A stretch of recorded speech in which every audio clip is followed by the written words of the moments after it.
All right, it is now December 11th at about 1:45 p.m.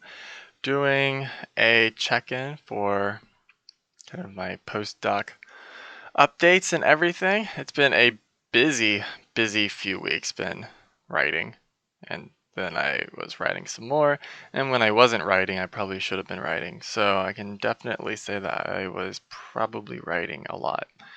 What I've been writing is first, I've been working on a research excellence program grant that's funded through the dean's office at the University of Connecticut, writing a smaller $50,000 grant where I've been serving as the first author on that, related to the virtual reality classroom idea that I've spoken about in the past few videos, trying to bring in this idea of computer science and educational technologies with neuroscience and bringing in EEGs to have an environment that can introduce stimuli and distractors as a way of understanding student engagement, cognitive load, and attention as they interact with different kinds of pedagogy and instructional content that we introduce through a variety of scenarios.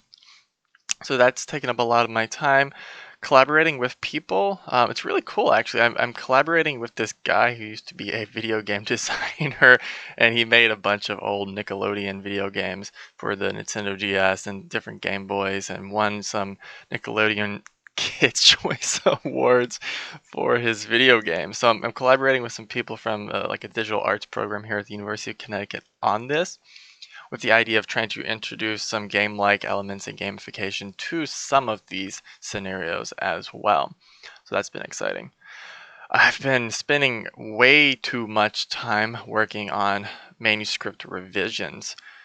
My colleagues and I got hit with a lot of revisions on a lot of our manuscripts at the exact same time.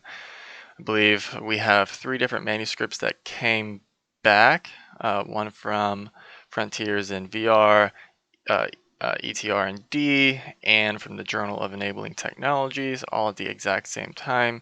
So we've been dividing those tasks up as well, and I'm largely focusing on a paper that was submitted to the Journal of Enabling Technologies, and the revisions haven't been too bad, but it's definitely taken up several days of my time. I probably would take a few more days to finish that up into next week. I also have a systematic lit review that I've been trying to get published, and I've been just dealing with the joys of peer review and the whole academic publishing process. I've submitted it to one journal who immediately punted it back and said that it was too long. Then I shopped it around a bit and can't get. So I don't know what it is. You email people and say, hey, is this topic a good fit? And do tables and figures count to against the page limit, and then they answer one of the questions and they don't answer the second question, and then they ghost you. So I've been emailing a lot of people just trying to get answers to basic questions that for some reason are not provided on um, author guideline pages. You think they would include page restrictions if there were some, and then you submit and then you find out that there are page restrictions. Then I submitted it to another journal that did not have page restrictions, and I spoke to the editors in advance, and then that got kicked back because the editor that reviewed it was not the editor that I spoke to, and this editor doesn't think that systematic literature reviews are worth publishing. Got a really interesting response letter to that, and I'm not even going to touch upon the question of are systematic literature reviews worth publishing, because that's a whole loaded debate. That sounds like a debate between two academics at a bar that should take place. So I went and I have resubmitted it. It's a systematic literature review related to the use of virtual reality for individuals with autism that takes a critical look at what has been done over the past few decades, going back to 1996 and 1997, and breaks down what technologies have been used, how authors define virtual reality, and then how these virtual reality interfaces have been designed for the virtual worlds for which individuals interact, and how are these hardware configurations being utilized to exploit the affordances of those technologies in alignment with the design.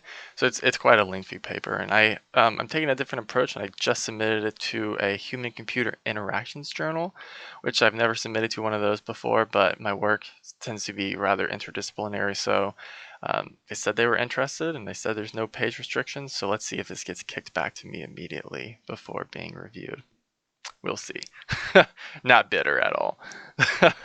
No, it's just part of the field is you get papers kicked back to you, and then you shop them around, edit them, and send them back elsewhere. Um, I've also kind of been wrapping up some of my EEG work.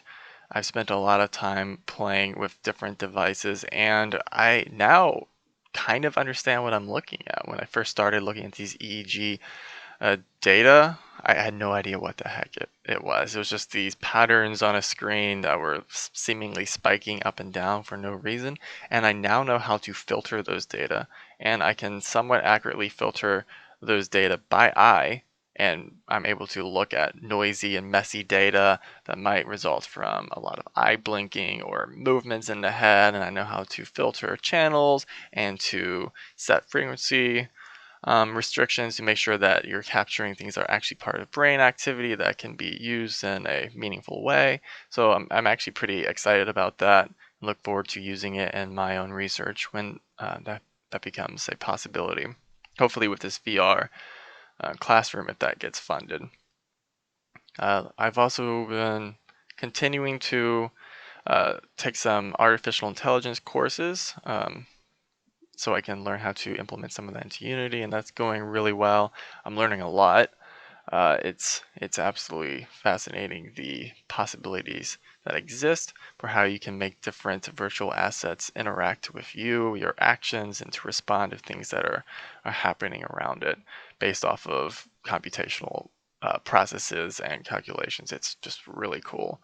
So much possibilities exist through AI and combining that with virtual reality or virtual environments. And then if you start bringing in maybe biofeedback from the user, then you're going to have something really meaningful that can be developed.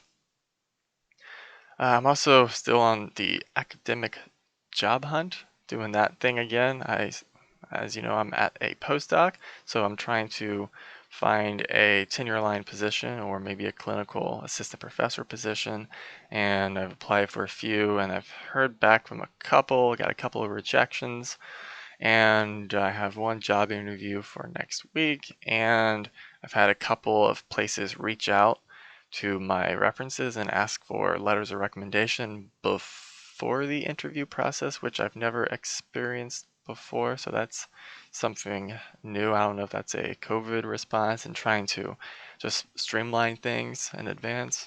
I'm not really sure. So I'll keep you updated on how that goes.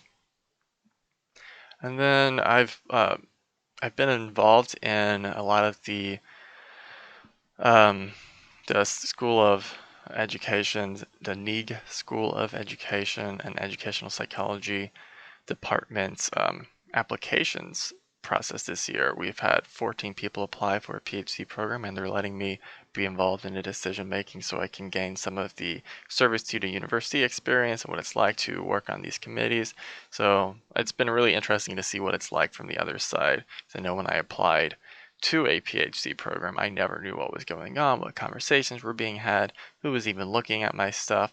So it's been fun to be involved in that process and to see just the diversity of people applying. They're coming from all kinds of backgrounds. You have people with PhDs already that are applying, and it's been really interesting. I look forward to continuing my involvement in different university and department functions here at UConn. Lastly, um, just been working on some Unity development of the classroom itself. Found some colleagues over in Israel that have done similar research with Edo here at the University of Connecticut, and they sent me over some of their assets of a VR classroom. It's not hyper realistic, kind of has these cartoony like avatars that were developed in Fuse and modeled in or kind of rigged in Miaximo, which is what I used for Virtuoso in my dissertation research. But they went with more of a cartoony style look. And it's interesting to kind of play with other people's projects and see how they address some of the challenges that I was also facing when I was doing my development work. So now I'm getting to play around and see what can be used from their project to advance the VR classroom idea if that were to get funded.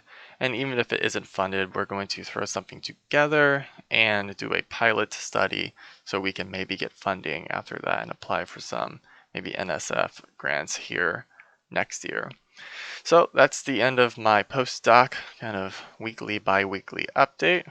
Thank you all for watching, and feel free to shoot me a question if you're interested in collaborating, hearing more about what I'm doing, or just want to hang out. Bye.